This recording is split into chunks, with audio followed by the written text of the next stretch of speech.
Assalamualaikum warahmatullahi wabarakatuh. Apa kabar rekan-rekan semua? Jumpa lagi dengan saya Trisulo dan pada sesi ini saya akan lanjutkan tentang hukum-hukum yang terjadi di alam semesta. Dan pada sesi ini kita akan membahas tentang hukum relativitas ya, atau the law of relativity ya. Kalau kita merujuk ke pendapat Einstein ya dengan teori relativitasnya. Jadi teori relativitas adalah pengukuran berdasarkan fisika dan kecepatan cahaya yang mutlak dan bergantung pada pandangan pengamatnya, baik itu bergerak ataupun yang tidak bergerak ya. Jadi ini berdasarkan Ensiklopedia Britannica. Menurut Einstein, ruang dan waktu itu bukanlah hal yang mutlak melainkan relatif gitu ya. Nah, kalau kita lihat dulu kita saat sekolah dulu ya, mungkin buat saya nih yang udah tua nih istilahnya, kalau mungkin rekan-rekan muda yang masih ingat pembelajarannya ya, seperti contohnya kalau orang berjalan di kereta. Nah, ini di atas kereta ini dia berjalan misalnya 3 km per jam ya, apakah sama dengan dia berjalan 3 km per jam di tanah ini kan. Nah, ini kan sangat relatif ya, tergantung arah keretanya ini searah atau tidak gitu kan ya. Nah, dan ini bisa kita berbagai macam percobaan nih tentang tentang kecepatan baik itu searah atau tidak gitu ya. Misalnya sambil berjalan kita lepaskan satu benda, apakah relatif dengan titik yang sama dengan sambil berjalan kita lemparkan sebuah benda gitu ya, sambil kita berjalan sama pada saat kita diam, itu kan sangat relatif walaupun mungkin kejadiannya sama-sama berjalan 3 km per jam, sama-sama melemparkan sebuah benda dengan hukum gravitasi dengan berat yang sama dan segala macam, sangat tergantung dengan sudut pandangnya kan gitu ya. Dan juga dalam alam semesta ini ya, kalau kita belajar kemarin di law of gestation ya, ternyata juga ada juga dalam law of relativity gitu ya, tentang penciptaan langit bumi ini ya kan. Satu harinya di akhirat ini kan sama dengan 1000 tahun manusia ya. Kita udah bahas itu di Quran surat Al-Haji 47 ya kan. Dan juga dijelaskan di ayat yang lain ya, satu hari sama dengan 50.000 tahun manusia. Ini kan di surat Al-Ma'arij ya, ayat 4 ya. Jadi pada saat para malaikat dan malaikat Jibril laporan nih kepada Allah dalam satu hari itu sama dengan 50.000 tahun manusia. Ya, jadi ini pun relatif menurut siapa kan gitu ya, menurut manusia atau menurut waktu di akhirat nanti ya, menurut waktunya malaikat nah gitu ya. Dan juga kita dulu pernah belajar di awal-awal ya, kita tahu sejarahnya dulu awal-awal manusia ini tahunya adalah matahari dianggap mengitari bumi. Ternyata kita tahu secara sains ya, ternyata bumi yang berputar mengitari matahari ya. Nah, ini juga terjadi dalam aplikasi kehidupan kita ya. Mungkin saat ini kita mengalami satu kesedihan ya kan, karena suatu peristiwa yang mungkin ya membuat kita bersedih gitu kan. Tetapi beberapa tahun kemudian kita juga bersyukur dan bahagia karena peristiwa sedih tersebut terjadi gitu kan gitu. Mungkin pernah kan teman-teman ngalamin ya, saya juga pernah dulu ngalamin gitu. Setelah lulus dari SMA, saya sempat istilahnya tuh dulu tuh benar-benar ingin masuk ke universitas negeri yang saya favorit ya, waktu itu saya sebut aja, saya ingin sekali masuk ITB waktu itu teman-teman. Sampai bimbel itu 3 kali bimbel dan kodarnya waktu itu tidak keterima, dan itu saya sedihnya luar biasa. Nah, dalam perjalanan waktu ternyata itu salah satu hal yang saya syukuri, karena di persimpangan itulah saya ketemu sebuah bisnis waktu itu. Kalau seandainya mungkin ada di universitas tersebut, mungkin nggak terpikir untuk melakukan sebuah bisnis, mungkin lebih ke bekerja kepada perusahaan yang terbaik dan lain-lain. Itu saya ambil dari sudut pandang syukur saya gitu ya. Saya justru akhirnya diketemukan dengan suatu bisnis yang betul-betul membuat kehidupan saya berubah. Nah, itu juga mungkin teman-teman juga pernah mengalami situasi kondisi yang istilahnya itu saat ini tuh mungkin bersyukur sekali dengan satu peristiwa yang dulunya mungkin seperti apa yang mungkin kita tidak sukai gitu ya, betul-betul sedih sekali saat itu ya. Ini jadi artinya di sini adalah sebuah hal yang relatif. Mungkin dalam kehidupan kita juga pernah mengalami misalnya ya, ini baru mendapatkan rezeki lah, misalnya katakanlah dapat uang 10 juta gitu kan. Nah, terus seiring waktu, mungkin seminggu kemudian, kodarnya ada satu keluarga kita yang mungkin sakit gitu kan, gitu. Nah ini kan kembali ke cara pandang ya. Misalnya cara pandang yang pertama, ya kan, di sini ya bersyukurnya dapat uang 10 juta di depan. Ini caranya Allah untuk bisa menyelesaikan masalah kita untuk saudara yang sakit tadi, misalnya dirawat di rumah sakit perlu uang 10 juta gitu ya, sehingga kita dikasih rezekinya di depan nih, ya kan, 10 juta itu untuk itu. Tapi juga ada cara pandang kedua yang mengatakan bahwa waduh, ini baru aja dapat rezeki 10 juta udah keluar lagi nih uang, ya kan, jadi nggak bisa nih istilahnya tuh nabung dan lain-lain. Nah ini cara pandang kedua. Nah sebetulnya peristiwanya sama, tapi sudut pandangnya sangat relatif, ya kan. Yang pertama adalah sudut pandang yang mungkin dengan vibrasi positif ya, yang kedua dengan vibrasi negatif gitu ya, kurang lebih gitu. So intinya teman-teman, jadi hukum relativitas ini adalah mengajarkan ya kepada kita bahwa segala sesuatu yang saat ini kita ketahui dan yang terjadi dalam hidup kita ini sebetulnya oleh Allah diberikan sesuai kemampuan kita gitu kan. Jadi hal ini ada di dalam Quran surat Al-Baqarah ya 286 ya. La yukallifullahu nafsan illa wus'aha ya. Tidak membebani Allah kepada seseorang kecuali sesuai dengan kesanggupannya gitu. Jadi apa yang kita telah lewati kadang ya belum tentu orang lain bisa melewatinya kan gitu ya. Begitupun juga sebaliknya gitu ya. Yang orang lain mungkin lewati, belum tentu kita juga bisa melewatinya kan gitu ya. Jadi intinya sesuai dengan kesanggupan kita gitu. Nah itulah justru balancingnya di hukum alam semesta tentang teori relativitas ini, hukum relativitas ini ya gitu ya. Jadi hukum di alam semesta ini menyatakan bahwa setiap manusia akan melewati serangkaian sebuah peristiwa ya, baik itu ujian-ujian ataupun cobaan-cobaan ya, kesenangan-kesenangan, kenikmatan-kenikmatan ya.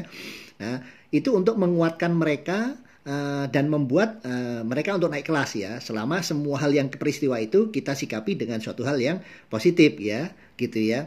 Nah dan juga otomatis misalnya kita mendapatkan ujian, cobaan ya, dalam agama sekalipun kan kita diajarkan bahwa derajat surga kita makin tinggi dengan catatan kita lulus ya ujiannya tadi dengan vibrasi positif ya, kita tetap bersyukur dengan kondisi apapun itu membuat vibrasi kita naik. Nah itulah lulus ya, derajat surga kita makin tinggi gitu. Nah kalau kita justru gersulo ya kan dan segala macam, nah itu malah ya nggak lulus ya. Justru artinya hukum ini menyatakan ya kita sangat relatif, makanya relatif ini harusnya kita sikapi sesuatu dengan sesuatu yang positif ya, karena semua tergantung dua sudut pandang ya gitu ya.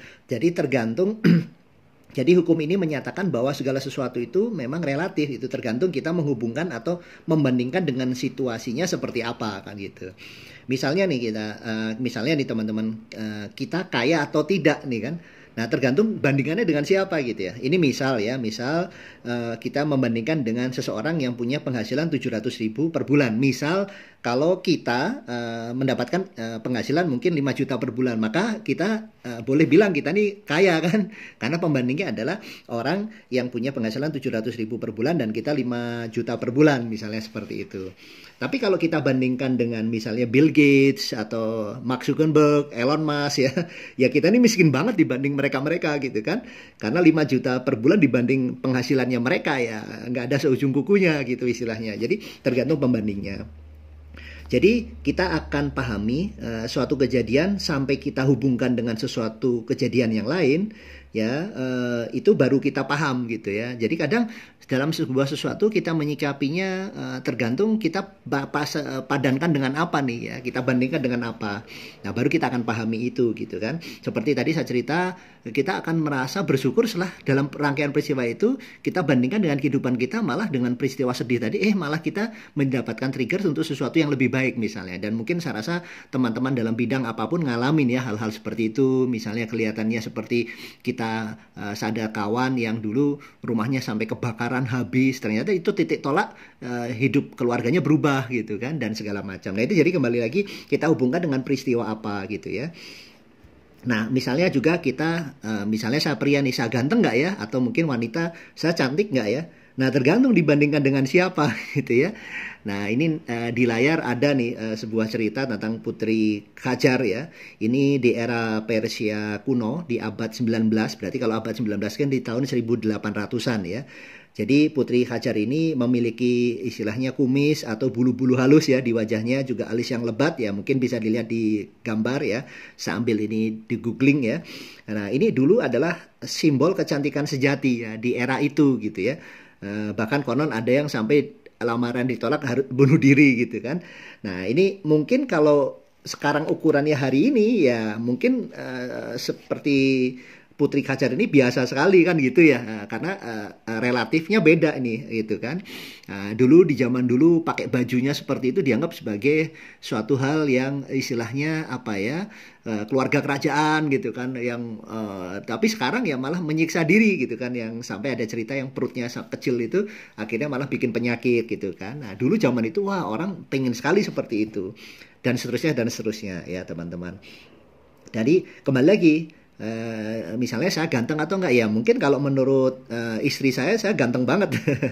Ini percaya dirinya ya, dari istri saya mungkin wah ganteng sekali ini suami saya. Tapi kalau kita dibandingkan dengan Nabi Yusuf ya nggak ada seujung kukunya Nabi Yusuf ya, sampai orang aja mengiris tangannya kan lihat Nabi Yusuf kegantengannya kan gitu ya.